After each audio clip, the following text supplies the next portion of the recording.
तो पिछली क्लास में हम लोगों ने बेसिक का डेफिनेशन वाला पार्ट जो था वो कवर कर लिया था। आज उसके आगे कंटिन्यू करते हैं।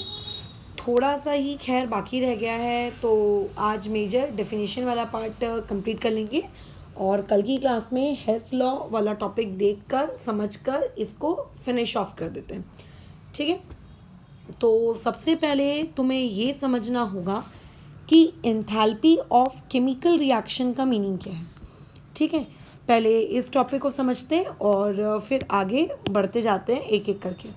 तो देखो, किसी भी रिएक्शन में दो चीज़ें इन्वॉल्व होती हैं। एक होता है रिएक्टेंट और एक होता है प्रोडक्ट। हो सकता है एक से ज़्यादा रिएक्टेंट हो सकता है एक से ज़्यादा प्रोडक्ट हो। ठीक है, तो मैं मान के चलती हूँ कि मेरे पास लेट से दो रिएक्टेंट है और उनसे बनने वाले मान लेते हैं मेरे पास 3 प्रोडक्ट्स हैं। अब ये जो रिएक्टेंट्स मेरे पास हैं, जो ये प्रोडक्ट्स मेरे पास हैं, इन रिएक्टेंट्स और इन प्रोडक्ट्स की इंडिविजुअली क्या होगी, कुछ ना कुछ अपनी सर्टेन एंथैल्पी की वैल्यू होगी। ठीक है, हर चीज़ की अपनी एक सर्टेन एंथैल्पी की वैल्यू होती है। मान लेते हैं इस रिएक्टेंट ए के पास जो एंथैल्पी की वैल्यू इस ए के पास है दैट इज़ HA, ये बी के पास जो है दैट इज़ HB। तो अगर मैं कहूँगी कि टोटल एंथैल्पी कंटेंट, ठीक है, आप लोगों के रिएक्टेंट के पास कितना है, तो तुम्हारा क्या जवाब होगा? Total enthalpy content in reactant A की वजह से जितना है प्लस बी की वजह से जितना है। सिमिलरली अगर मैं प्रोडक्ट की बात करूँ तो जो आपका प्रोडक्ट है उस प्रोडक्ट के भी ये पास कुछ ना कुछ आप लोगों को क्या दिख रहे हैं, कुछ कंटेंट दिख रहा है, कुछ चीज़ें दिख रही हैं। तो वहाँ पे जो प्रोडक्ट आपको दिख रहा है उसके पास भी उसकी कुछ ना कुछ एंथैल्पी होगी इंडिविजुअली। तो लेट्स से इसकी एंथैल्पी HC, इसकी एंथैल्पी HD और इसकी एंथैल्पी HE। और अगर कोई तुमसे ये कहे कि टोटल एंथैल्पी प्रोडक्ट में कितनी है या प्रोडक्ट साइड में टोटल एंथैल्पी कितनी है और किसकी वजह से है, तो हम ये कहेंगे कि वहाँ पे टोटल एंथैल्पी जो है वो इसके बराबर है, C, D और E, इन 3 लोगों की वजह से है। बराबर किसकी वजह से? C, D और E, इन 3 लोगों की वजह से। अब जैसे हो सकता है माइट बी कि रिएक्टेंट में जो लोग हैं उनकी जो टोटल एंथैल्पी की वैल्यू है, ठीक है, टोटल एंथैल्पी की वैल्यू मैं ऐसा लिख देती हूँ, समेशन टोटल मतलब जितने भी रिएक्टेंट्स हैं उन सभी का टोटल एंथैल्पी की वैल्यू का टोटल किसके? रिएक्टेंट यानी कि R। और दूसरा अपन इसको इस सिंबल से डिनोट कर लेते हैं समेशन एंथैल्पी की वैल्यू और यहाँ पे प्रोडक्ट। हो सकता है कि आप लोगों के पास जो प्रोडक्ट है उस प्रोडक्ट के पास जो एंथैल्पी की वैल्यू है वो ज़्यादा हो एज़ कम्पेयर टू रिएक्टेंट, है ना। ये आप लोगों के पास एक केस बन सकता है। केस नंबर 1 क्या बन सकता है? समेशन ऑफ HP, जो भी प्रोडक्ट है, प्रोडक्ट में जितने भी लोग हैं उन सारे लोगों की वजह से जो एंथैल्पी का सम आ रहा है, टोटल सम आ रहा है, वो रिएक्टेंट के टोटल सम से कैसा है? ग्रेटर है। एक केस ये बन सकता है। दूसरा केस यहाँ पे आप ये बना सकते हो कि जो प्रोडक्ट है उसके पास जो टोटल हीट कंटेंट है, एंथैल्पी है, वो उसके रिएक्टेंट की वजह से रिएक्टेंट के कंपेयर में बोलिए वो कैसी है? कम है। एक केस आप ये बना सकते हो। So there are 2 possibilities. तो अगर मैं तुमसे ये कहूँगी, इमेजिन करो कि 10 रुपये तुमको पहले दिए और फिर तुमसे 8 रुपये वापस ले लिए, तो नेट तुम्हारे पास कितना है? तुम ये तो नहीं बोलोगे कि नेट 10 रुपये है, ना तो तुम ये बोलोगे कि मेरे पास नेट 8 रुपये लिए गए। नेट का मतलब होता है लेने देने के बाद जो बचा, बराबर, लेने देने के बाद जो बच गया। तो अगर 10 रुपये मैं तुमको दी हूँ और उसके बाद मैं तुमसे अगर 8 रुपये ले ली हूँ, तो जो नेट रिमेनिंग अमाउंट है तुम्हारे पास वो कितना है? मात्र 2 रुपये। ठीक है, तो सिमिलरली अगर मेरे पास कुछ एनर्जी कंटेंट रिएक्टेंट साइड में है, कुछ एनर्जी कंटेंट प्रोडक्ट साइड में है, दोनों के बीच में डिफरेंस है। हो सकता है रिएक्टेंट कम हो, प्रोडक्ट ज़्यादा हो सकता है, प्रोडक्ट कम हो, रिएक्टेंट ज़्यादा हो, कुछ भी पॉसिबिलिटी हो सकती है। तो जो डिफरेंस आता है ना, ठीक है, जो डिफरेंस क्रिएट होता है, ठीक है, किसके वजह से डिफरेंस क्रिएट होता है? डिफरेंस जो क्रिएट होता है आपकी सारी की सारी एंथैल्पीज प्रोडक्ट वाली माइनस सारी की सारी एंथैल्पीज आपके रिएक्टेंट वाली। तो ये जो डिफरेंस क्रिएट होता है इसी डिफरेंस को बेसिकली हम लोग कहते हैं डेल्टा एच, जो आप अभी तक थर्मोडायनेमिक्स में पढ़ते आए हो, यानी कि एंथैल्पी चेंज, क्योंकि डेल्टा का मतलब तो यही होता है चेंज और एच का मतलब एंथैल्पी। सो बेसिकली इस डेल्टा एच को क्या कहा जाएगा, चेंज इन एंथैल्पी। ठीक है, चेंज इन एंथैल्पी, किसकी चेंज इन एंथैल्पी, रिएक्टेंट की कि प्रोडक्ट की। तो ऑब्वियस है कि दोनों की वजह से जो सम था उनका हमने माइनस किया है, ना तो ये रिएक्टेंट का है ना तो ये प्रोडक्ट का, बल्कि दोनों के डिफरेंस का है। ठीक है, अकेला ये किसी का चेंज थोड़ी ना है, तो ये दोनों का है। तो change in enthalpy of chemical reaction, तो इस चीज़ को हम लोग क्या कहते हैं, ऑफ केमिकल रिएक्शन, यानी कि किसी भी रिएक्शन में कितना एंथैल्पी चेंज हुआ, ये बेसिकली क्या है, ये बेसिकली डिफरेंस है किस चीज़ का, प्रोडक्ट के पास जितनी भी एंथैल्पी थी माइनस रिएक्टेंट के पास जितनी भी एंथैल्पी थी उसका। अगर आप इमेजिन करिए कि अब आपके पास जो प्रोडक्ट है, ठीक है, आपके पास जो प्रोडक्ट है, प्रोडक्ट की एंथैल्पी की वैल्यू ज़्यादा है एज कंपेयर टू रिएक्टेंट की एंथैल्पी की वैल्यू, प्रोडक्ट की ज़्यादा है as compare to reactant. And हमको क्या करना है, प्रोडक्ट माइनस रिएक्टेंट करना है डेल्टा एच निकालने के लिए। यानी कि मैं ये कह सकती हूँ कि डेल्टा एच निकालने के दौरान जब मैं प्रोडक्ट माइनस रिएक्टेंट करूँगी तो प्रोडक्ट क्योंकि एक बड़ी क्वांटिटी है और रिएक्टेंट क्योंकि एक छोटी क्वांटिटी है, तो हम बड़े में से छोटा माइनस करने वाले हैं, यानी कि our answer would be what, positive. ठीक है, और अगर मैं सेकेंड वाले केस की बात करूँ जिसमें डेल्टा एच पी की वैल्यू कम है as compare to delta H R, तो जब हम लोग माइनस करेंगे तो प्रोडक्ट को हमेशा पहले लिखते हैं, लेकिन प्रोडक्ट तो इस बार छोटा है ना, और उसके बाद जो रिएक्टेंट है उसको पीछे लिखते हैं और रिएक्टेंट बड़ा है, तो आफ्टर सब्ट्रैक्शन जो भी आंसर आएगा उसमें तो साइन बड़े वाले नंबर की आएगी। So overall answer would be what, negative. ये ओवरऑल आंसर कितना आएगा, नेगेटिव।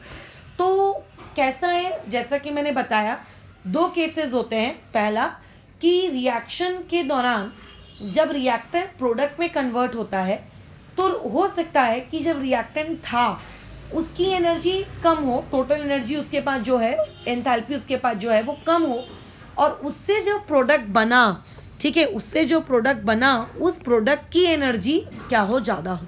यानी कि एक कर्व कैसा दिखेगा, अगर मैं कर्व की बात करूँ तो, कि मान लेते हैं जब हमने रिएक्शन शुरू की तो रिएक्टेंट के पास लेट्स से इस पॉइंट पे एक सर्टेन एनर्जी थी, फिर तुम्हें तो पता ही ये कर्व कैसा बनेगा, एनर्जी बढ़ती जाएगी बढ़ती जाएगी बढ़ती जाएगी, फिर उसके बाद एनर्जी घटने लगती है, मतलब प्रोडक्ट बन रहा है। बट अगर सीन ऐसा हुआ कि प्रोडक्ट की एनर्जी मान लेते घटते घटते इस पॉइंट पर आके रुक गई, मतलब ये प्रोडक्ट की एनर्जी है, तो ये ग्राफ को साफ साफ देख के समझ में आ रहा है कि प्रोडक्ट की एनर्जी ज़्यादा है एज कंपेयर टू आप लोगों के रिएक्टेंट की एनर्जी। सो बेसिकली प्रोडक्ट और रिएक्टेंट की एनर्जी के बीच का जो डिफरेंस होता है ना, इसी बेसिक डिफरेंस को हम लोग क्या कहते हैं, डेल्टा एच, किसका, केमिकल रिएक्शन का। क्या कहते हैं इसको, डेल्टा एच, केमिकल रिएक्शन का। और साफ साफ दिख रहा है कि प्रोडक्ट की एनर्जी ज़्यादा है, रिएक्टेंट की कम है, तो जो डेल्टा एच की वैल्यू आएगी वो कैसी वैल्यू आएगी, एक पॉजिटिव वैल्यू आएगी। तो जब भी दुनिया में डेल्टा एच की वैल्यू पॉजिटिव आती है तो उन रिएक्शंस को बेसिकली हम लोग कौन सी रिएक्शंस कहते हैं, आप लोगों की एंडोथर्मिक रिएक्शंस कहते हैं। कौन सी रिएक्शंस होती हैं, वो एंडोथर्मिक रिएक्शंस होती हैं। ठीक है, और उनका कर्व कैसा दिखता है, ये जो मैंने ऊपर बनाया। लेकिन अगर यही डेल्टा एच की वैल्यू नेगेटिव आ गई तो इसी पर्टिकुलर रिएक्शन को हम लोग क्या कहने लगते हैं, एक्सोथर्मिक रिएक्शन कहने लगते हैं, बराबर। ठीक है, और अगर मैं इसका कर्व प्लॉट करने की बात करूं कि इसका कर्व कैसा दिखेगा, तो लेट्स से ये मेरा वाई एक्सिस, ये मान लेते हैं हमारा एक्स एक्सिस, मान लेते हैं इस पॉइंट से रिएक्शन शुरू हुई। ठीक है, ये रिएक्टेंट की एनर्जी है, ये एनर्जी किसकी है, रिएक्टेंट की। रिएक्शन ऊपर ऊपर ऊपर ऊपर ऊपर होती जा रही है, होती जा रही है, होती जा रही है, और इस पॉइंट तक पहुंचकर मान लेते हैं वो क्या होने लग गया, आप लोगों का नीचे गिरने लगी एनर्जी। गिरते गिरते गिरते गिरते गिरते गिरते वो इतनी गिर गई कि रिएक्टेंट के कंपेयर में वो क्या हो गई है, नीचे की तरफ आ चुकी है। ठीक है, तो ये जो डिफरेंस है, अब देखो क्या अभी भी डिफरेंस है क्या, बिल्कुल अभी भी डिफरेंस है। देखो रिएक्टेंट की एनर्जी ऊपर है और प्रोडक्ट उसके कंपेयर में नीचे है, तो ये जो डिफरेंस है, इसी डिफरेंस को हम लोग कहते हैं delta H of chemical reaction. तो हो सकता है ये पर्टिकुलर डेल्टा एच आपका पॉजिटिव आए, मतलब प्रोडक्ट ज़्यादा एनर्जी कंटेंट रख रहा हो एज कंपेयर टू रिएक्टेंट, हो सकता है आपका यही डेल्टा एच निगेटिव आए, प्रोडक्ट का रिएक्टेंट के कंपेयर में energy, heat content, enthalpy content कम हो, तो डेल्टा एच की वैल्यू उसके अकॉर्डिंगली पॉजिटिव आएगी। उसके अकॉर्डिंगली हम रिएक्शंस को एंडोथर्मिक और एक्सोथर्मिक में क्लासिफाई करेंगे। तो डेल्टा एच वो पैरामीटर होता है जिसके अकॉर्डिंग आप ये डिसाइड करते हो कि आपकी रिएक्शन एक्सोथर्मिक है कि आपकी रिएक्शन एंडोथर्मिक है ना। बचपन से हम पढ़ते आ रहे हैं कि ये फलाना रिएक्शन आप लोगों की एंडो होती है, ये फलाना रिएक्शन आप लोगों की एक्सो होती है। इवन जब तुम अपने घर में एक ग्लास पानी लो और उस पानी में आप नमक को डिज़ोल्व करवाओ, ठीक है। अच्छा, तो जब आप उस अभी NaCl बराबर, तो जब आप NaCl को पानी में डिज़ोल्व करवाओगे और अगर कोई तुमसे पूछेगा कि ये पर्टिकुलर रिएक्शन एक्सोथर्मिक है कि ये पर्टिकुलर रिएक्शन एंडोथर्मिक है, तो 10th क्लास तक हमने कैसे पढ़ा है कि एक्सोथर्मिक में बीकर गर्म हो जाता है, हमें हीट फील होती है, और एंडोथर्मिक में बीकर आपका ठंडा हो जाता है, आपको बीकर ठंडा ठंडा फील होने लगेगा। तो ऐसे केस में आप जब नमक को पानी में डिज़ोल्व करके देखते हो तो आप चेक करो कि आपका जो ग्लास है, जिस ग्लास में आपने ये डिज़ोल्व करने वाली प्रोसेस करवाई है, ये गर्म हुआ कि आप लोगों का ठंडा हुआ। तो आप ये देखो कि आपको कुछ पता ही नहीं चल रहा है, ना आपका ग्लास ठंडा हो रहा है ना आपका ग्लास गर्म हो रहा है। बल्कि मैं तुम्हें बता दूं कि जब हम लोग नमक को डिज़ोल्व करते हैं ना, ये जब हम लोग, आपका जो NaCl है, इस NaCl को, नमक को अगर आप पानी में डिज़ोल्व करो तो ये जो प्रोसेस होती है, ये कैसी प्रोसेस होती है, एंडोथर्मिक। यानी कि आपका ग्लास कैसा हो जाना चाहिए, ठंडा हो जाना चाहिए था, बट वो इतना, मतलब मैं कहते हैं ना, इतना कम एंडोथर्मिक है कि आपको वो ठंडा फील होता ही नहीं है कभी, ठीक है। आपको वो ठंडा कभी फील ही नहीं होता, ठीक है, कभी नहीं फील होता। यानी कि वहाँ पे एनर्जी इतनी कम रिलीज, मतलब इतनी कम उसने एब्जॉर्ब की है।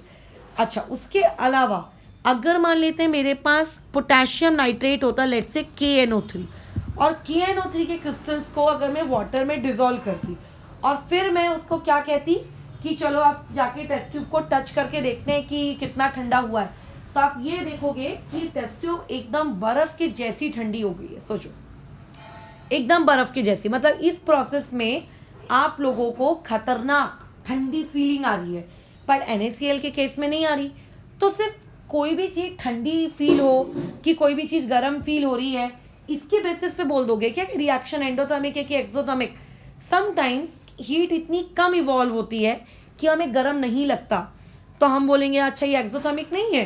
कई बार इतनी कम हीट एब्जॉर्ब होती है कि हमें ऐसा फील ही नहीं होता है कि टेस्ट ट्यूब ठंडी हुई है, ठीक है, तो हम लोग कहेंगे कि ये एंडोथर्मिक नहीं है, ऐसा बोल देंगे क्या? नहीं, रिएक्शन को एंडोथर्मिक या एक्सोथर्मिक उसको टच करके पता लगाया जा सकता है, बट तब जब बहुत ज़्यादा कोई हीट का आदान प्रदान हुआ हो, फॉर अ वेरी माइन्यूट आदान प्रदान, आप डिस्टिंग्विश नहीं कर पाओगे with the help of touching and all. तो ऐसे केस में हमें कैलकुलेशंस करनी पड़ती हैं, और यही बेसिकली आपका थर्मोकेमिस्ट्री है।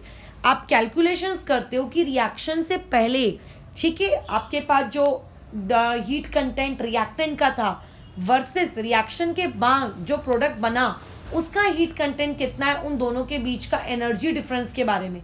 और जब आप इन दोनों के एनर्जी डिफरेंस के बारे में बात करते हो तो जो नेट आपको मिलता है, दैट नेट विल डिसाइड, मतलब उन दोनों का difference will decide the reaction will be exothermic और रिएक्शन विल बी एंडोथर्मिक। अगर वो नेट आप लोगों का पॉजिटिव आया तो रिएक्शन एंडो होगी, चाहे वो नेट कितना भी छोटा क्यों ना आए। और अगर वो नेट यानी कि डेल्टा एच आपका निगेटिव आया तो रिएक्शन एक्सोथर्मिक होगी, चाहे वो डेल्टा एच की निगेटिव वैल्यू कितनी भी छोटी क्यों ना आए। So by this way you can identify whether the reaction is endothermic और एक्सोथर्मिक, ठीक है। तो ग्राफिकल रिप्रेजेंटेशन में तुम्हें खैर बता चुकी हूँ, आपको ये चीज़ पता होनी चाहिए अगर आप 12th स्टैंडर्ड में आगे हो, केमिस्ट्री पढ़ रहे हो। तो ये चीज़ मैंने आपको केमिकल इक्विलिब्रियम में भी बताई थी उस वक्त, कि जब हम लोग एंडोथर्मिक रिएक्शंस की बात करते हैं तो जो एनर्जी रहती है प्रोडक्ट की, मतलब प्रोडक्ट जहाँ पे आके रोकता है अपने ग्राफ को, वो रिएक्टेंट के कंपेयर में ऊपर होता है, और अगर आप किसके कंपेयर में बात करो, एक्सो में, तो वो क्या होता है, नीचे आता है, ठीक है। ये ग्राफ भी है जो आपको आइडेंटिफाई करवा सकता है कि रिएक्शन एक्सोथर्मिक है कि रिएक्शन एंडोथर्मिक। अब बोर्ड्स के पेपर में इस पर्टिकुलर टॉपिक से ज़्यादा आप लोगों को डिफाइन पूछा जा सकता है और कुछ भी नहीं। और कुछ न्यूमेरिकल्स जो हम लोग आगे की क्लासेस में सीखेंगे, बस बाकी कुछ भी नहीं। इसलिए थर्मोकेमिस्ट्री सबसे आसान होता है, कुछ नहीं करना होता है, डेफिनेशन डेफिनेशन डेफिनेशन, कोई डेरिवेशंस नहीं, ठीक है। और उन डेफिनेशंस के बेसिस पे एक ही टाइप के वैल्यू चेंज कर करके, फॉर्मूला चेंज कर करके, रिएक्टेंट चेंज कर करके, प्रोडक्ट चेंज कर करके न्यूमेरिकल्स, बस कुछ भी इसमें वेरिएशन नहीं होता। तो इसमें न्यूमेरिकल्स तो जब मैं सिखाऊंगी तब सिखाऊंगी, बट डेफिनेशन इसकी मार्क कर लेते हैं, क्योंकि ये चैप्टर देखो पूरा का पूरा डेफिनेशन वाला ही है, इसलिए मैं डायरेक्टली इसको टेक्स्ट बुक से ही पढ़ा रही हूँ। इसके लिए अलग से मैं डेफिनेशन लिखूंगी, फिर तुम उसको अपनी नोट्स कॉपी में उतारोगे, कोई मीनिंग नहीं है, वही चीज़ सेम चीज़ है। तो ये जो पूरी की पूरी ब्लैक लाइन है, ये बेसिकली आप लोगों की जो मैंने अभी तक पढ़ाया कि एंथैल्पी ऑफ केमिकल रिएक्शन जिसका सिंबल होता है डेल्टा एच, आप लोगों का आर, ठीक है, इसका डिफाइन क्या है। तो ये आप लोगों को सीधा सीधा पेपर में पूछ लेगा। अगर पेपर में कभी डिफाइन पूछे तो याद रखना, सिर्फ डिफाइन लिख के मत आ जाना टुनटुना बना जाते हुए, वहाँ नीचे उसके साथ हमेशा कुछ ना कुछ एक्स्ट्रा ज़रूर लिखना। हो सकता है जिस चीज़ की डिफाइन पूछी गई हो उसकी ऐसा यूनिट लिखा हो, उस चीज़ का फॉर्मूला लिखा हो, फिजिक्स है तो डायमेंशंस लिखा हो, मतलब राइट मतलब हमेशा कुछ ना कुछ एक्स्ट्रा लिखते ही रहो, वो अपने बोर्ड्स के पेपर की प्रेजेंटेशन को अच्छा रखते हैं। खैर, फिर मैंने तुम्हें एक्सोथर्मिक और एंडोथर्मिक बताया। फिर मैंने बताया कि अगर प्रोडक्ट का समेशन आप लोगों का ग्रेटर होता है एज कंपेयर टू रिएक्टेंट, तो डेल्टा एच आर की वैल्यू कैसी आती है, पॉजिटिव, और ये एंडोथर्मिक है, ये एक पॉइंट, ठीक है। दूसरा फिर मैंने क्या बताया कि अगर प्रोडक्ट का कम होता है एज कंपेयर टू रिएक्टेंट, तो ये चीज़ कितनी होती है, नेगेटिव, और रिएक्शन कैसी है आपकी, एक्सोथर्मिक। तो यहाँ से तुम्हें एक क्वेश्चन क्रिएट करके पूछा जा सकता है, explain endothermic and exothermic reactions. अब इस तरीके से वो आपसे एक्सप्लेन मांगेगा, या फिर ये पर्टिकुलर क्वेश्चन एमसीक्यू के फॉर्मेट में पूछा जा सकता है कि which of the following statement is true regarding endothermic and regarding exothermic reactions. तो आपको पता होना चाहिए एंडो में प्रोडक्ट आप लोगों का कैसा रहेगा, ज़्यादा, और रिएक्टेंट का एंथैल्पी कंटेंट कम, है ना। वहाँ पे क्योंकि प्रोडक्ट ज़्यादा है तो पॉजिटिव साइन आएगी, क्योंकि एक्सो में रिएक्टेंट ज़्यादा है तो निगेटिव साइन आएगी। ये बेसिक जो बातचीत अभी हमने की, उन्हीं सारी बातचीत को एमसीक्यू या वन लाइन के क्वेश्चन में पूछ लेगा। या फिर कल को क्वेश्चन ऐसा क्रिएट किया जा सकता है कि summation of H P greater than है एच आर से, तो आइडेंटिफाई करिए कि बताइए किस टाइप की रिएक्शन है, एंडो की एक्सो। बोर्ड एग्जाम्स के लिए, मेंस वगैरह में खैर इतने लोअर ग्रेड सवाल नहीं पूछे जाएंगे, बट बोर्ड्स में बताइए कौन सी टाइप की रिएक्शन है।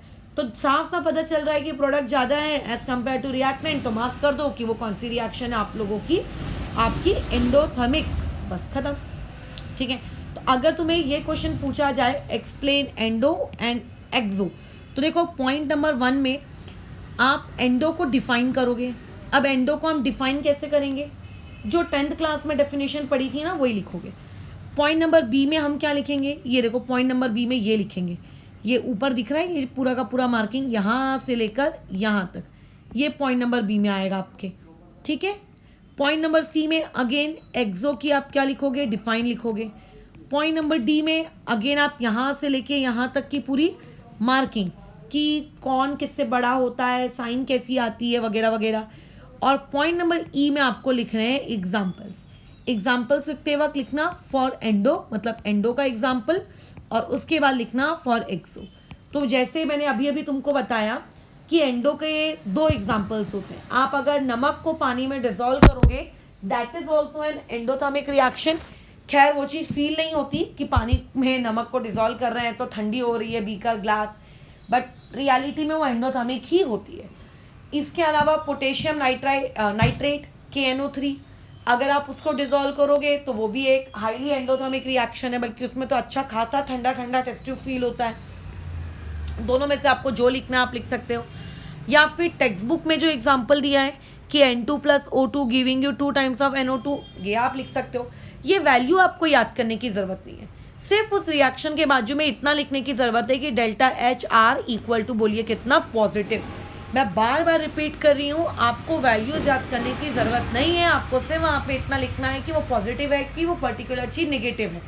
जैसे जहाँ तक मुझे याद है, हमारी जो लास्ट क्लास हुई थी उसमें मैंने तुम्हें बताया था कि हम लोग जितनी भी प्रोसेसेस अभी तक पढ़े हैं उनमें सब कुछ पॉजिटिव पॉजिटिव पॉजिटिव ही था, बट उसमें मैंने एक जगह बताया था कि जो आपकी इलेक्ट्रॉन गेन एंथैल्पी होती है, वो इलेक्ट्रॉन गेन एंथैल्पी वाली प्रोसेस ना तो हमेशा पॉजिटिव होती है ना तो हमेशा नेगेटिव होती है, राइट? उसको कॉपी में लिख के रखो और अगर भूल गए हो तो अभी रिवाइज करो। और उसमें तुम्हें मैंने लास्ट टाइम ये भी बताया था कि delta H crystallization, delta H solvation, उनमें से कौन सी वाली टर्म हमेशा पॉजिटिव होती है, हमेशा नेगेटिव होती है। तो कौन पॉजिटिव है कौन नेगेटिव है, बस उतना याद रखो, वैल्यूज याद रखने की ज़रूरत नहीं है।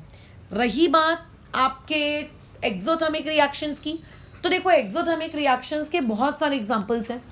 एक तो बहुत ही वर्ल्ड वाइड फेमस एग्जांपल है, 10वीं कक्षा तक वही पढ़ते हुए तुम लोग बड़े हुए हो, कि जो चूना होता है, चूने को जब हम पानी में डिज़ोल्व करते हैं, जब घरों में पुराने ज़माने में पेंटिंग होती थी तो चूना दीवारों में पोतते थे ना, तो पेंटर लोग जो होते थे वो एक लोहे की बाल्टी लाते थे, उसमें चूने को पानी में डिज़ोल्व करते थे, वाइट कलर का एक लिक्विड बनता था, फिर उसको दीवार में लगाया जाता था। सभी लोग जानते हैं कि ये चीज़ उन्होंने कभी ना कभी अपने बचपन में देखी होगी।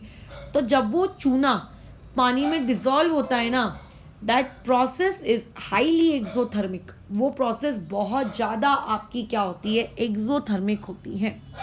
ठीक है, ये एक एग्जाम्पल आप एक्सोथर्मिक में लिख सकते हो, या फिर अगर तुम्हें अपने 10th क्लास का कोई एग्जाम्पल याद है वो लिख सकते हो।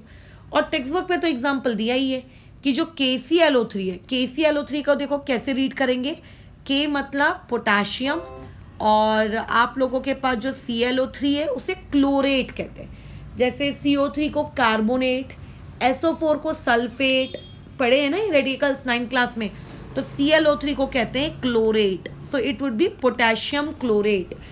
ठीक है, पोटेशियम क्लोरेट का डिकम्पोजिशन करवाया जा रहा है, थर्मल डिकम्पोजिशन। ये 10वीं में पढ़ा होगा आप लोगों ने, 10वीं कक्षा में हम लोग पढ़ते हैं ना कि डिकम्पोजिशन रिएक्शन, उन डिकम्पोजिशन रिएक्शन में आप लोगों को एक एग्जाम्पल ये भी होता है। ठीक है, पोटेशियम क्लोरेट डिकम्पोज होके KCl और कौन सी गैस प्रोड्यूस करता है, O2 गैस प्रोड्यूस करता है। अच्छा, और एक सबसे ज़रूरी चीज़ जो कभी कभी आप लोगों को P ब्लॉक में तो नहीं, कहाँ पे मेंस वगैरह में कभी देखने को मिल सकती है, वो ये कि KClO3 को जब हम हीट करते हैं, मतलब उसको थर्मली डिकम्पोज करते हैं, तो यहाँ पे हमें कैटलिस्ट लगता है MnO2। यहाँ पे MnO2 क्या होता है, इस रिएक्शन में हम लोगों का कैटलिस्ट होता है।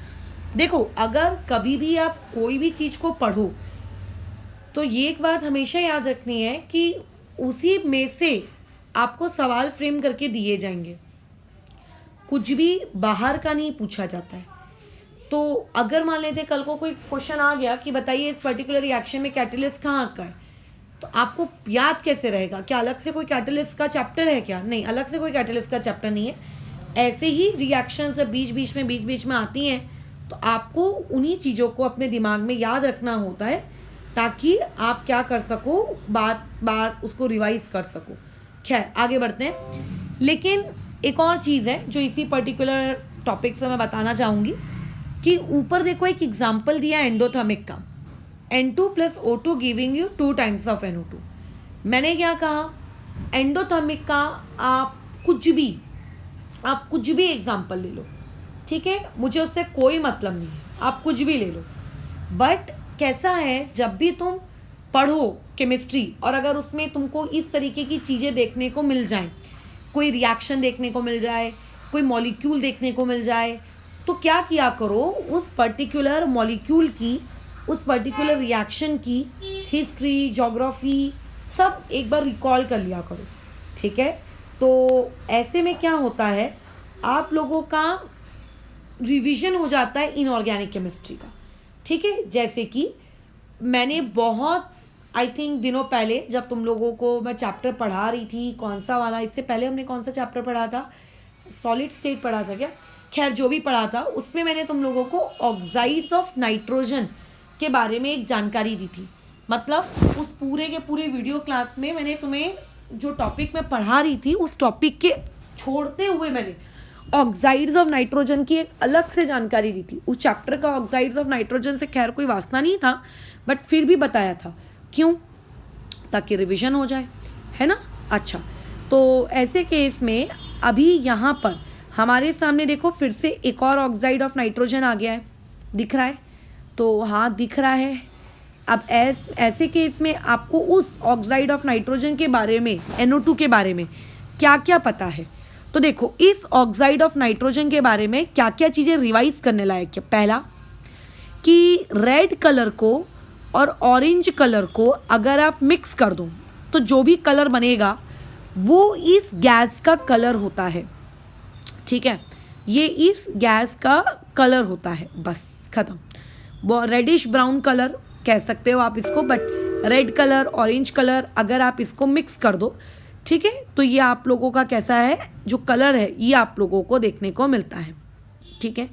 अच्छा, दूसरी सबसे इंपॉर्टेंट प्रॉपर्टी है NO2 खुद को डाइमराइज कराता है। What do you mean by the term dimerise? Dimerise का मतलब होता है डबल। अभी आप सोल्यूशन एंड कोलोगेटिव प्रॉपर्टीज इसके बाद वाले चैप्टर में पढ़ोगे, वहाँ पे हम एसोसिएशन डिसोसिएशन ये टॉपिक्स देखेंगे।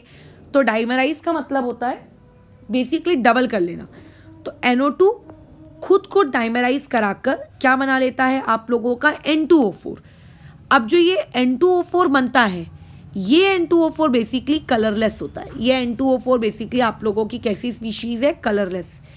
NO2 जो था हम लोगों का वो कैसा था आप लोगों का, colourful, reddish brown, orange brown, जो बोलना है बोलो, ठीक है? तो वो कलरफुल था। और लेकिन जो N2O4 है ये कैसा है आप लोगों का, कलरलेस।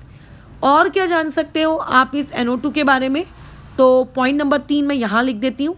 पॉइंट नंबर 3 ये है कि NO2 पैरामैग्नेटिक होता है। अब पैरामैग्नेटिक का मीनिंग क्या है ये तुम लोग अब जान चुके हो। पॉइंट नंबर 4 के बारे में अगर मैं बातचीत करूं कि और क्या है इस NO2 के बारे में, तो NO2 जो होती है ये एक पॉइजनस गैस है, ठीक है? NO2 आप लोगों की कैसी गैस है, एक पॉइजनस गैस होती है।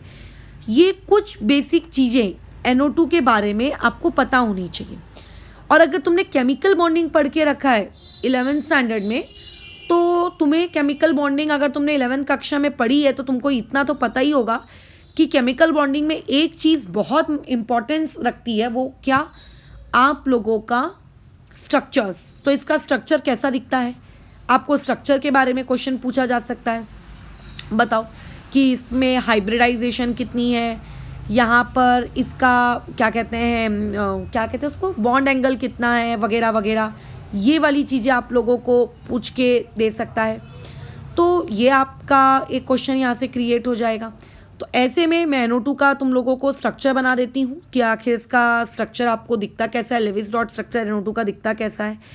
तो अगर मैं NO2 के स्ट्रक्चर के बारे में बात करूँ तो सबसे पहले तो एक चीज़ ध्यान रखना कि अगर हम NO2 के बारे में बात कर रहे हैं तो इसकी हाइब्रिडाइजेशन sp2 होती है, ठीक है? इसकी हाइब्रिडाइजेशन कैसी होती है आप लोगों की, sp2। स्ट्रक्चर इसका देखो ऐसा दिखता है, नाइट्रोजन, डबल बॉन्ड ऑक्सीजन, ठीक है?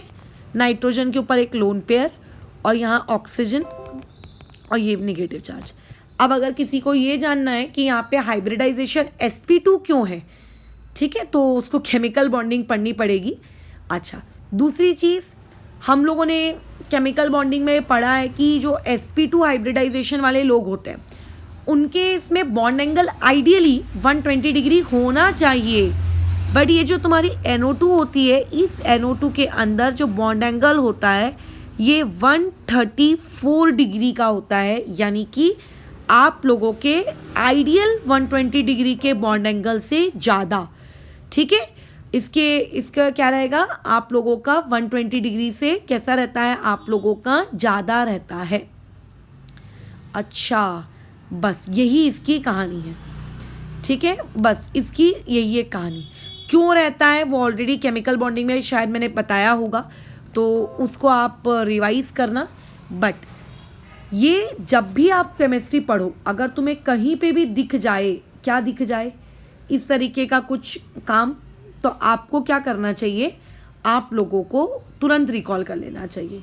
अच्छा, एक मिनट, मैंने यहाँ पे नाइट्रोजन के ऊपर, खैर यहाँ पे मैं बता दूँ, एक मिनट, यहाँ पे नाइट्रोजन के ऊपर सिंगल इलेक्ट्रॉन होता है, यहाँ पे पॉजिटिव चार्ज होता है। ये नाइट्रोजन के ऊपर एक इलेक्ट्रॉन होता है, मतलब 2 इलेक्ट्रॉन होने चाहिए ना, तो बेसिकली इसका 2 नहीं होता है, इस बेचारे के पास क्या होता है, मात्र 1 होता है। ये एक ऑड इलेक्ट्रॉन स्पीशीज़ है, ठीक है। ये कैसी आपकी एक ऑड इलेक्ट्रॉन स्पीशीज़ है, ऑड इलेक्ट्रॉन, बराबर। अच्छा, तो ये डन हो गई हमारी जानकारी NO2 गैस के बारे में, ठीक है।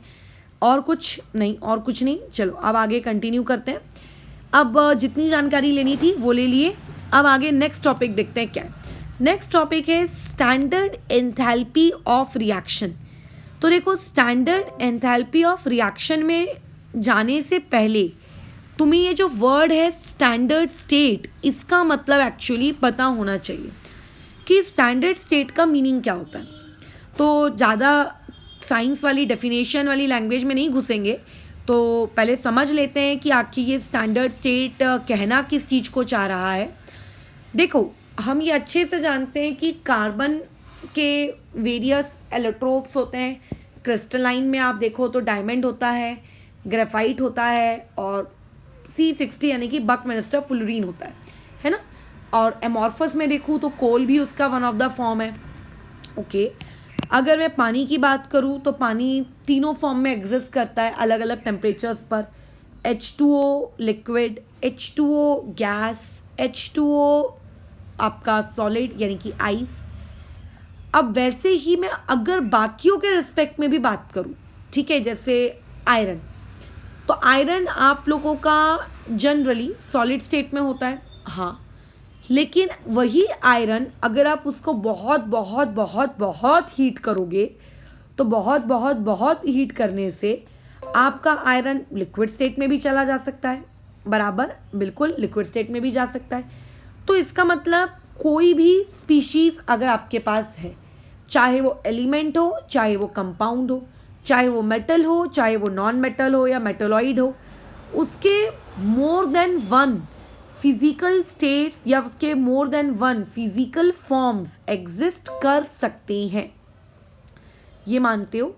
उसके more than one physical states या more than one physical form exist कर सकते हैं। जैसे कार्बन डायमंड के फॉर्म में भी एग्जिस्ट कर सकता है, राइट। और आप लोगों का क्या कहते हैं, वो ग्रेफाइट के फॉर्म में भी एग्जिस्ट कर सकता है, बकमिंस्टर फुलरीन के फॉर्म में भी एग्जिस्ट कर सकता है। तो उसके बहुत सारे फॉर्म्स एग्जिस्ट कर सकते हैं, बट क्या वो सारे के सारे फॉर्म्स इक्वली स्टेबल होते हैं क्या? ठीक है, क्या वो आप लोगों के इक्वली स्टेबल होते हैं क्या? सारे के सारे फॉर्म्स क्या आप लोगों के इक्वली स्टेबल होते हैं? तो हम लोग क्या करते हैं, हमने एक कंडीशन बनाई कि अगर टेम्परेचर 25 डिग्री सेल्सियस रखा जाए, 25 डिग्री सेल्सियस को खैर हम लोग 298 केल्विन कहते हैं, बराबर, ठीक है। इसको क्या कहते हैं, 298 केल्विन। और अगर कोई तुमसे ये कहे कि उस 25 डिग्री सेल्सियस पर यानी कि उस 298 केल्विन पर एज वेल एज प्रेशर कितना होना चाहिए, 1 बार, प्रेशर कितना होना चाहिए, 1 बार। तो इन दोनों कंडीशन पर उन बहुत सारे फिजिकल स्टेट्स में से जो सबसे स्टेबल स्टेट होगा, जो सबसे स्टेबल फॉर्म होगा, उसी को बेसिकली हम स्टैंडर्ड स्टेट कहेंगे, ठीक है। उसी को बेसिकली हम लोग क्या कहेंगे, आप लोगों की स्टैंडर्ड स्टेट कहेंगे। कि स्टैंडर्ड स्टेट क्या है, हो सकता है किसी भी सब्सटेंस के मोर देन वन क्या हो, फिजिकल फॉर्म्स हो, ठीक है। लेकिन उन मोर देन वन फिजिकल फॉर्म्स में से आप 298 केल्विन पर या फिर आप कह सकते हो 1 बार प्रेशर पर, दोनों कंडीशन साथ में, उसमें कौन सा उसका फिजिकल फॉर्म सबसे ज़्यादा स्टेबल है, आप ये देखोगे। और जो सबसे ज़्यादा स्टेबल होगा उसको बेसिकली आप क्या कहोगे कि वो उसकी क्या है, स्टैंडर्ड स्टेट। जैसे 25 डिग्री सेल्सियस पर पानी, मतलब H2O की अगर मैं बात करूँ, नॉट द वर्ड पानी, तो आइस तो एग्जिस्ट कर नहीं सकती है ना। आइस को तो लो टेम्परेचर चाहिए होता है ना, आप लोगों का एकदम वो खतरनाक वाला, तो वो तो एग्जिस्ट कर नहीं सकती। अच्छा, और क्या होता है, आप लोगों के पास जो 25 डिग्री सेल्सियस होता है उस पर वेपर्स भी एग्जिस्ट नहीं कर सकते। उसमें तो जो चीज़ एग्जिस्ट करती है वो क्या एग्जिस्ट करती है, आप लोगों का क्या कहते हैं, पानी। तो 25 डिग्री सेल्सियस में अगर मैं कमेंट करूं तो 25 डिग्री सेल्सियस पर पानी H2O का कौन सा फॉर्म सबसे ज़्यादा स्टेबल है या एग्जिस्ट कर रहा है, वो है लिक्विड। तो इसीलिए H2O लिक्विड को देखो हम अपनी क्या मानेंगे, स्टैंडर्ड स्टेट मानेंगे। ठीक है, हम लोग क्या मानेंगे, स्टैंडर्ड स्टेट मानेंगे। मतलब उस पर्टिकुलर 25 डिग्री सेल्सियस पर, उस पर्टिकुलर 1 बार वाले प्रेशर पर, ठीक है, आप लोगों का सब्सटेंस एग्जिस्ट जो कर रहा होगा, फिजिकल स्टेट में एग्जिस्ट कर रहा है तो फिजिकल, उसको अपना स्टैंडर्ड मान लो। जिस भी फिजिकल स्टेट में वो एग्जिस्ट कर रहा है उसको अपना क्या कर दो, स्टैंडर्ड बना दो। ठीक है, वैसे ही अलग अलग लिक्विड्स के, अलग अलग सब्सटेंस के बारे में तुम्हें दिया है कि 25 डिग्री सेल्सियस पर अगर मैं सोडियम की बात करूं, ठीक है, तो सोडियम उस वक्त 25 degree Celsius and 1 atm pressure पर, 1 बार प्रेशर पर आप लोगों का कौन से स्टेट में है, देखो सॉलिड स्टेट में। इसलिए सोडियम का सॉलिड फॉर्म क्या माना गया है, उसका स्टैंडर्ड स्टेट। अगर आप उसको हीट करके सोडियम को लिक्विड फॉर्म में कन्वर्ट कर दोगे तो फिर वो उसका क्या होगा, स्टैंडर्ड स्टेट नहीं माना जाएगा। ठीक है, वो उसका स्टैंडर्ड स्टेट नहीं माना जाएगा, बराबर। अच्छा, वैसे ही देखो अलग अलग सब्सटेंसेस के आपको स्टैंडर्ड स्टेट दिए हैं, जस्ट रीड देम। जैसे अगर मर्क्यूरी की बात करें तो हर स्टूडेंट को बचपन से पता होता है कि मर्क्यूरी जो होती है आपके लिक्विड फॉर्म में होती है, खैर, बट तो हमें लगता है कि मर्क्यूरी का जो स्टैंडर्ड स्टेट है वो लिक्विड होगा। ठीक है, बट नहीं, मर्क्यूरी 25 डिग्री सेल्सियस पर आप 1 बार के प्रेशर पर उसका जो Hg गैसियस फॉर्म होता है उसको हम उसकी स्टैंडर्ड स्टेट मानते हैं। ठीक है, ये है आपकी विभिन्न बातचीत। तो ये स्टैंडर्ड स्टेट वाला टॉपिक आपको लाने की ज़रूरत क्या थी, वो लाने की इसीलिए ज़रूरत थी क्योंकि जो ये स्टैंडर्ड स्टेट पर जो भी स्पीशीज़ एग्जिस्ट करती है ना, उन सारी स्पीशीज़ का हम लोग डेल्टा HR डायरेक्टली उठाकर 0 लिख देते हैं।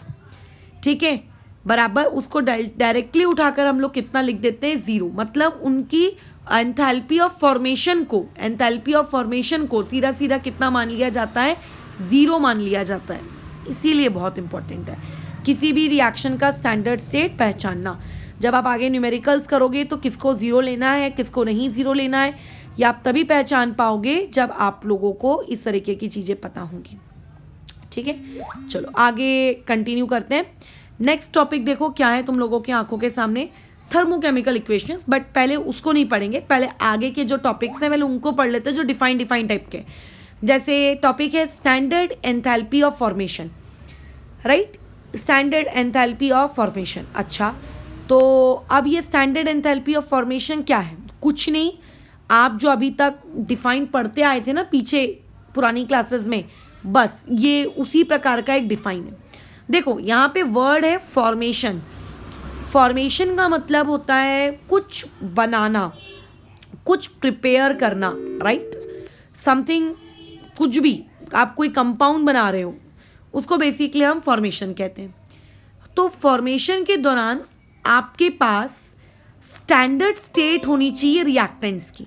ठीक है, आपके पास जो रिएक्टेंट्स हैं आप उनको क्या करोगे, आप उन रिएक्टेंट्स को यूज़ करोगे और प्रोडक्ट बनाओगे, बराबर।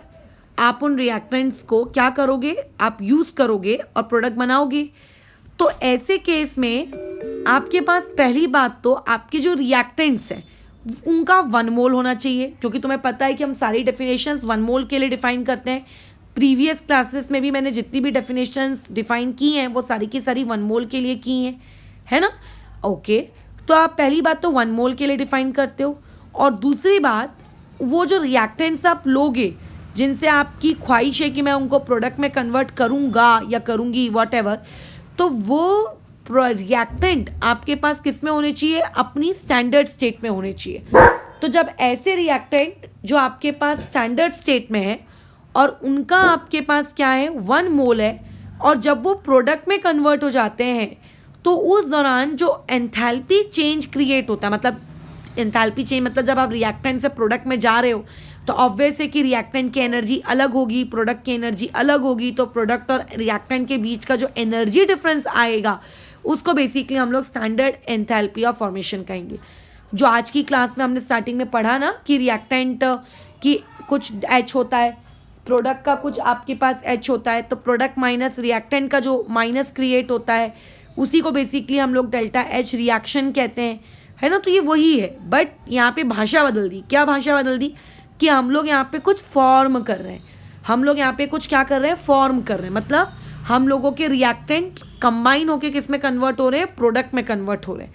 तो उसी डेल्टा एच आर को बेसिकली हम लोगों ने क्या कहना शुरू कर दिया, आप लोगों का डेल्टा एच आर को डेल्टा एच फॉर्मेशन कहना शुरू कर दिया। ठीक है, क्योंकि इसमें हम लोग क्या कर रहे हैं, कुछ फॉर्म कर रहे हैं, यहाँ पे हम लोग क्या कर रहे हैं, कुछ फॉर्म कर रहे हैं। अब इमेजिन करिए आप कुछ, ये उसकी डेफिनेशन हो गई, ये ब्लैक कलर की लाइन है, ये बेसिकली उस हेडिंग की डेफिनेशन है, और डेल्टा एच फॉर्मेशन की डेफिनेशन है जो आपको याद रखनी है। ठीक है, अच्छा, ज़रूरी है क्या आप हमेशा कुछ फॉर्म करोगे? नहीं, आप किसी चीज़ को कंबशन भी तो कर सकते हो, आप जला भी तो सकते हो। लेट्स से अगर आपके पास एक पेपर है तो आप उस पेपर को आप जला भी तो सकते हो, कंबशन भी तो कर सकते हो। तो जब आप किसी भी चीज़ को जलाओगे तो ऑब्वियसली कि आपको ऑक्सीजन देना पड़ेगा, राइट। अच्छा, तो अब यहाँ पे ये हम लोगों का क्या है, ये रिएक्टेंट है। अब जब भी किसी भी चीज़ को जलाओ तो जिस चीज़ को आप जला रहे हो उसका आपके पास कितना होना चाहिए, 1 मोल होना चाहिए, है ना। उसका आपके पास कितना होना चाहिए, 1 मोल, और वो भी अपने स्टैंडर्ड स्टेट में होना चाहिए। तो जब भी आप किसी भी रिएक्टेंट को जिसका 1 मोल आपके पास है और वो आपके स्टैंडर्ड स्टेट में एग्जिस्ट कर रहा है, और उसको अगर आप जला रहे हो तो जला के कुछ ना कुछ प्रोडक्ट बनेगा। अगेन प्रोडक्ट और रिएक्टेंट के बीच का एक एनर्जी डिफरेंस होगा। उसी एनर्जी डिफरेंस को बेसिकली हम लोग क्या कहते हैं, स्टैंडर्ड एंथैल्पी ऑफ कंबशन, और इसका ये सिंबल है, और ये ब्लैक कलर की लाइन उसकी क्या है, डेफिनेशन है। खत्म, बराबर, ये उसकी क्या है, डेफिनेशन है। तो अगर 1 मोल का रिएक्टेंट, ठीक है, स्टैंडर्ड स्टेट में है और उससे कुछ नया फॉर्म हो रहा है, that is standard enthalpy of formation. और अगर आपके पास 1 मोल का रिएक्टेंट स्टैंडर्ड स्टेट में और आप उसको जला रहे हो, ठीक है, जलाकर आप कुछ ऑब्वियस से नया प्रोड्यूस कर रहे हो, तो that is known as standard enthalpy of combustion. ये 2 डेफिनेशन थी, एक फॉर्मेशन और एक कंबशन। और बाकी तो मैं तुम्हें बता ही चुकी हूँ कि ये जो वर्ड है स्टैंडर्ड, ये हम इंट्रोड्यूस ही इसीलिए कर रहे हैं क्योंकि स्टैंडर्ड लोगों की जो फॉर्मेशन एंथैल्पी होती है ना, उनको हम लोग क्या ले लेते हैं, 0 लेते हैं। मतलब अगर कोई तुमसे पूछेगा, कार्बन का 2 फॉर्म है आपके पास, एक है आप लोगों के पास ग्रेफाइट और दूसरा है आप लोगों के पास डायमंड। तो ग्रेफाइट एंड डायमंड में से किसकी फॉर्मेशन वाली एनर्जी 0 होगी? तो हमें तो पहले ये सोचना पड़ेगा कि ग्रेफाइट वर्सेस डायमंड में कौन सा वाला उसका स्टैंडर्ड फॉर्म होता है। तो ग्रेफाइट वर्सेस डायमंड में ग्रेफाइट कार्बन का स्टैंडर्ड स्टेट काउंट किया जाता है, तो उसको हम लोग सिंपली उठा के उसका डेल्टा एच फॉर्मेशन कितना ले लेंगे, 0 ले लेंगे। तो कोई भी चीज़ अगर अपने स्टैंडर्ड स्टेट में एग्जिस्ट कर रही है, ये बहुत इंपॉर्टेंट पॉइंट है, कोई भी चीज़ अगर अपने स्टैंडर्ड स्टेट में एग्जिस्ट कर रही है तो उसका डेल्टा एच फॉर्मेशन कितना ले लिया जाएगा, 0 ले लिया जाएगा। ठीक है, सीधा सीधा कितना ले लिया जाएगा, 0। कि तुम स्टैंडर्ड स्टेट में हो, हाँ चलो तुम्हारा डेल्टा एच फॉर्मेशन बराबर बोलो कितना, 0, खत्म। ठीक है, बराबर 0, इसीलिए हम लोग स्टैंडर्ड स्टेट डिफाइन कर रहे हैं। डन। तो क्या है इस पूरे टॉपिक में, अगर तुम्हें बोर्ड्स में लेट से सवाल आता है, क्या है, आपको स्टैंडर्ड स्टेट्स पता होने चाहिए, जो खैर ये जितने दिए हैं इनके वाया आपको पता हो सकते हैं, प्लस अगर आप आगे न्यूमेरिकल्स करोगे तो न्यूमेरिकल्स के वाया आपको पता हो सकते हैं। तो ये स्टैंडर्ड स्टेट्स की जानकारी आपको अपने दिमाग में स्टोर रखनी है। ठीक है, आपको अपने दिमाग में स्टैंडर्ड स्टेट की जानकारी को स्टोर रखना है। नेक्स्ट चीज़ तुमसे ये पूछी जा सकती है, व्हाट इज स्टैंडर्ड स्टेट, ये क्वेश्चन क्रिएट किया जा सकता है बोर्ड्स के लिए, तो आपको पता होना चाहिए व्हाट इज स्टैंडर्ड स्टेट। तो यहाँ से लेकर यहाँ तक बेसिकली ये इसका डिफाइन है, ये आपको याद होना चाहिए, व्हाट इज स्टैंडर्ड स्टेट का मतलब क्या होता है। ठीक है, उसके बाद आपसे डेफिनेशन पूछी जा सकती है, जैसे कि define standard enthalpy of formation, ये डिफाइन करो, है ना। नेक्स्ट आपसे पूछ लेगा what is standard enthalpy of combustion, आप इसको डिफाइन करो। तो ये दोनों डिफाइन तुम्हें आने चाहिए। तो ये हमारी आज की बातचीत है। नेक्स्ट टॉपिक पे मूव करते हैं, दैट इज बॉन्ड एंथैल्पी। ठीक है, बॉन्ड एंथैल्पी वाला टॉपिक पढ़ने के बाद फिर हम लोग इसको आज रोकेंगे, फिर बाकी का काम हम कल कंटिन्यू करेंगे। तो बॉन्ड एंथैल्पी वाले टॉपिक में तुम घुसो, उसमें जाने से पहले तुम्हें एटलीस्ट इतना पता होना चाहिए कि बॉन्ड क्या होता है। तो 10th class, 9th class, 11th class, इन सारी क्लासेस में आप पढ़ के आए हो कि बेसिकली बॉन्ड क्या है। तो जिनको ये नहीं पता है कि बॉन्ड क्या है, चलो उनके लिए 2 मिनट के लिए अपन लोग डिस्कशन कर लेते हैं कि बेसिकली बॉन्ड का मतलब होता है किसी भी दो चीज़ों के बीच में फोर्स ऑफ अट्रैक्शन। अब जैसे तुम जहाँ बैठे हो, तुम पे ग्रेविटी कुछ ना कुछ फोर्स लगा रही है, राइट? तो मतलब तुम अर्थ के ग्रेविटेशनल फोर्स से बॉन्डेड हो, बट ऐसा कुछ दिख तो नहीं रहा है ना कि अर्थ की तरफ से एक धागा निकल के आ रहा है, एक रस्सी निकल के आ रही है, वो तुमको पकड़ के रखी है, जहाँ भी जाते हो अर्थ का धागा भी तुम्हारे साथ साथ जाता है। एज सच कोई स्ट्रिंग जैसी चीज़ नहीं दिखती, बट हाँ एक फोर्स ऑफ अट्रैक्शन तुम्हारे और उस अर्थ के बीच में है।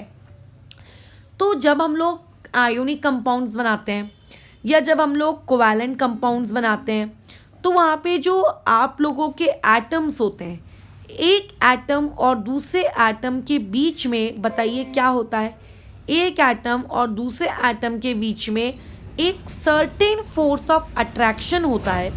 उसी सर्टेन फोर्स ऑफ अट्रैक्शन को बेसिकली हम लोग कहते हैं बॉन्ड। मतलब बॉन्ड एक इमेजिनरी कंसेप्ट है एटम्स की दुनिया में। असलियत में एक एटम और दूसरे एटम, जैसे मैं बोलती हूँ ना ए और बी के बीच का लो, ये बॉन्ड है बॉन्ड। तो हमें फीलिंग कैसी आ जाती है पढ़ते पढ़ते कि ज़रूर ए और बी के बीच में एक ऐसी डंडी बनी हुई होती होगी, एक लाइन बनी हुई होती होगी, हमें ऐसा लगने लगता है। बट रियलिटी में ए और बी के बीच में ऐसी कोई लाइन है नहीं, ठीक है? ऐसा कोई बॉन्ड नहीं है, वो जस्ट एक फोर्स ऑफ अट्रैक्शन है। बट हाँ, हमें क्योंकि केमिस्ट्री पढ़नी है तो उस केमिस्ट्री में हम लोग क्या करते हैं, इस तरीके का बॉन्ड का रिप्रेजेंटेशन शो करते हैं कि इस डंडी को हम लोग बेसिकली क्या बोलेंगे, बॉन्ड कहेंगे। बट एक्चुअल में ऐसा कुछ नहीं होता, वहाँ पे सिर्फ और सिर्फ एक इमेजिनेशन है, वहाँ पे सिर्फ और सिर्फ एक फोर्स ऑफ अट्रैक्शन है। अगर तुम इस बॉन्ड को तोड़ना चाहते हो, बॉन्ड को तोड़ने का मतलब क्या होता है? फोर्स ऑफ अट्रैक्शन को तोड़ना। जैसे कि अगर मान लेते हैं एक चुंबक है और एक आपके पास लोहा है, दोनों को एक दूसरे के नियर बाय रखोगे तो चिपकेंगे, यानी कि मैं ये कह सकती हूँ दोनों एक दूसरे पे फोर्स ऑफ अट्रैक्शन लगाएंगे, बराबर। अच्छा, दोनों जब एक दूसरे पे फोर्स ऑफ अट्रैक्शन लगाएंगे तो उस फोर्स ऑफ अट्रैक्शन के थ्रू वो आपस में चिपकने की कोशिश करेंगे। अब आप चाहते हो कि उनको आप दूर दूर कर दो, बराबर। आप क्या चाहते हो? आप चाहते हो कि आप उन लोगों को क्या कर दो, दूर दूर कर दो। तो मतलब फोर्स ऑफ अट्रैक्शन आप उनका क्या कर दो, कम कर दो। तो फोर्स ऑफ अट्रैक्शन कम करने के लिए आप क्या करोगे? चुंबक को थोड़ा दूर रखोगे, मैग्नेट को थोड़ा और दूर रखोगे, बराबर कह रही हूँ। चुंबक को दूर रखोगे, मैग्नेट को और दूर रखोगे। इससे क्या होगा? आप लोगों का उनके बीच का फोर्स ऑफ अट्रैक्शन कम हो जाएगा। फिर आप एक काम करो, चुंबक को अपने घर में रख लो और मैग्नेट को उठा के बर्डी में रख दो। क्या उनके बीच में फोर्स ऑफ अट्रैक्शन रहेगा? बहुत कम, बहुत कम। मतलब इतना इतना इतना इतना कम कि उसके बारे में बात करना ही बेवकूफ़ी कहलाएगी, बराबर। बहुत कम रहेगा, खतरनाक कम रहेगा। तो उसी को कहते हैं बेसिकली बॉन्ड तोड़ना। कि आप क्या करो, फोर्स ऑफ अट्रैक्शन कम तोड़ दो, यानी कि फोर्स ऑफ अट्रैक्शन उनके बीच का कम कर दो। तो बेसिकली किसी भी केमिकल रिएक्शन में अगर आप प्रोडक्ट बनाना चाहते हो, ठीक है, अगर आप फोर्स ऑफ किसी भी रिएक्शन में अगर आप प्रोडक्ट बनाना चाहते हो, तो प्रोडक्ट बनाने के लिए क्या ज़रूरी है?